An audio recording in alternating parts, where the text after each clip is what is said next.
ನಮಸ್ತೆ ಕರ್ನಾಟಕ. ಎಲ್ಲರೂ ಹೇಗಿದ್ದೀರಾ? ಎಲ್ಲರೂ ಚೆನ್ನಾಗಿದ್ದೀರಿ ಅಂತ ಭಾವಿಸ್ತೀನಿ. ಇವತ್ತು ನಾನು ರಾಗಿ ದೋಸೆ ಹೇಗೆ ಮಾಡೋದು ಅಂತ ಹೇಳಿ ತೋರಿಸ್ಕೊಡ್ತೀನಿ. ನಾನು 2 ಗ್ಲಾಸಷ್ಟು ರಾಗಿ ತೊಗೊಂಡಿದ್ದೀನಿ. 2 ಗ್ಲಾಸ್ ರಾಗಿಗೆ 1 ಗ್ಲಾಸಷ್ಟು ಅಕ್ಕಿ, ಅರ್ಧ ಗ್ಲಾಸಷ್ಟು ಉದ್ದಿನಬೇಳೆ, ಹಾಗೆ 1 ಸ್ಪೂನು ಮೆಂತ್ಯ ತೊಗೊಂಡಿದ್ದೀನಿ. ಸ್ವಲ್ಪ ಅನ್ನ ತೊಗೊಳ್ಬೇಕು. ಅನ್ನ ಆಪ್ಷನಲ್.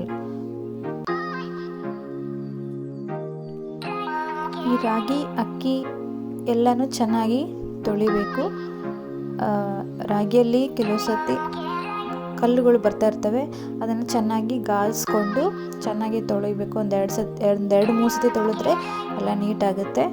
ತೊಳೆದ್ಮೇಲೆ ಇದನ್ನು ಒಂದು 5 ರಿಂದ 6 ಗಂಟೆ ನೆನೆಸ್ಬೇಕಾಗುತ್ತೆ.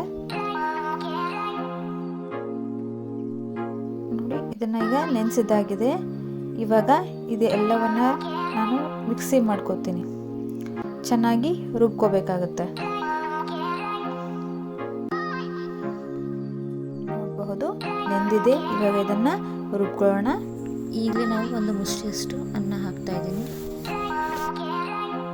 ರುಬ್ಬಿದ ಮೇಲೆ ಹಿಟ್ಟು ರೆಡಿಯಾಗಿದೆ ನೋಡಿ. ಈ ಹದಕ್ಕೆ ಇದನ್ನು ತಗೊಳ್ಬೇಕಾಗುತ್ತೆ.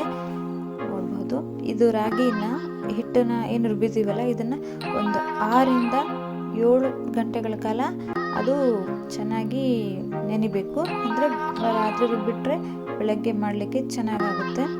ಇದಕ್ಕೆ ನಾನು ಏನು ಉಪ್ಪು ಏನು ಹಾಕ್ತಾ ಇಲ್ಲ, ಸೋಡಾ. ಅದನ್ನು ಬೆಳಗ್ಗೆನೇ ಹಾಕೊಳ್ಳೋಣ. ನಾನು ಇದಕ್ಕೆ ಈ ರಾಗಿ ಹಿಟ್ಟಿಗೆ 1 ಸ್ಪೂನಷ್ಟು ಉಪ್ಪು ಹಾಕ್ತಾ ಇದ್ದೀನಿ. ಹಾಗೆ ಸೋಡಾನು ಹಾಕಿ ಚೆನ್ನಾಗಿ ಕಲಿಸ್ಕೊ. ಈಗ ಚಟ್ನಿ ರೆಡಿ ಮಾಡ್ಕೊಳ್ಳೋಣ. ನಾನು ಅರ್ಧ ಹಸಿ ಕೊಬ್ಬರಿ ತಗೊಂಡಿದ್ದೀನಿ. ಇದಕ್ಕೆ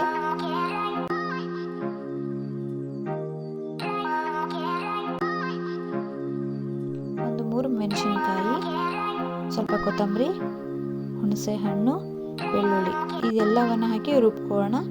ನಂತರ ಸ್ವಲ್ಪ ಪುಟಾಣಿ ಎಲ್ಲವನ್ನು ಚೆನ್ನಾಗಿ ರುಬ್ಕೊಳ್ಳೋಣ. ಚಟ್ನಿಗೆ ಒಗ್ಗರಣೆ ರೆಡಿ ಮಾಡ್ಕೊಳ್ಳೋಣ. ಎಣ್ಣೆ ಹಾಕಿ ನಂತರ ಜೀರಿಗೆ, ಸಾಸಿವೆ, ಸ್ವಲ್ಪ ಕೆಂಪು ಮೆಣಸಿನಕಾಯಿ, ಕರಿಬೇವನ್ನು ಹಾಕೋಣ. ಇದನ್ನು ಇವಾಗ ಚಟ್ನಿಗೆ ಹಾಕೋಣ ಅಂತ. ರುಚಿಗೆ ತಕ್ಕಷ್ಟು ಉಪ್ಪು ಹಾಕಿ ನೋಡಿ. ಒಗ್ಗರಣೆ ಹಾಕಿದ ಮೇಲೆ ಚಟ್ನಿ ರೆಡಿ ಆಯಿತು. ಪಲ್ಯ ರೆಡಿ ಮಾಡ್ಕೊಳ್ಳೋಣ. ಇವಾಗ ಎಣ್ಣೆ ಆದಮೇಲೆ ಇದಕ್ಕೆ ಜೀರಿಗೆ, ಸಾಸಿವೆ ಹಾಕೋಣ.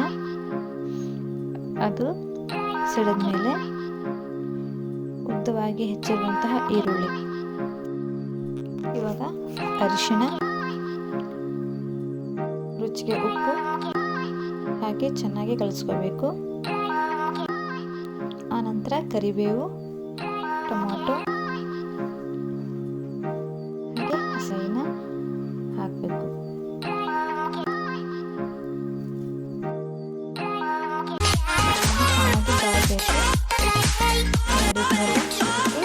ಸ್ವಲ್ಪ ಅಲ್ಲದ ಪೇಸ್ಟ್, ಹಸಿ ಬಟಾಣಿ ಎಲ್ಲನೂ ಚೆನ್ನಾಗಿ ಮಿಕ್ಸ್ ಮಾಡ್ಕೊಳ್ಬೇಕು. ನಾನು ಇದಕ್ಕೆ ಸ್ವಲ್ಪ ಅಚ್ಕಾರದ ಪುಡಿ ಹಾಕ್ತಾ ಇದ್ದೀನಿ. ಚೆನ್ನಾಗಿ ಮಿಕ್ಸ್ ಮಾಡ್ಕೊಳ್ಳೋಣ. ಆಲೂಗಡ್ಡೆನ ಕುಕ್ಕರಲ್ಲಿ ಬೇಯಿಸಿದ್ದೀನಿ. 4 ಆಲೂಗಡ್ಡೆ ತಗೊಂಡಿದ್ದೀನಿ. ಸ್ವಲ್ಪ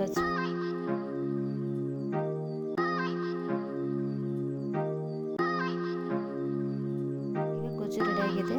ಇದಕ್ಕೆ ಆಲೂಗಡ್ಡೆನ ಮಿಕ್ಸ್ ಮಾಡೋಣ. ಸ್ವಲ್ಪ ನೀರು ಹಾಕೋಣ. ಸ್ವಲ್ಪ ನಂತರ ತಿರುಗಿಸಿ ಕೊತ್ತಂಬರಿ ಹಾಕಿ ಚೆನ್ನಾಗಿ ತಿರುಗಿಸ್ಬೇಕು.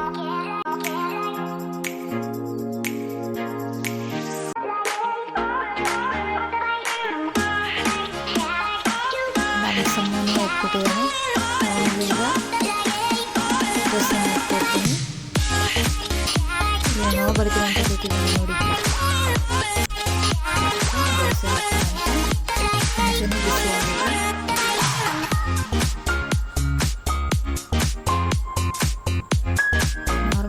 ಅಕ್ಕಿ ದೋಸೆ ಥರನೇ ಚೆನ್ನಾಗಿ ಬರುತ್ತೆ, ತೆಳ್ಳಗೆ ಹಾಕ್ಬೋದು ಇದನ್ನು.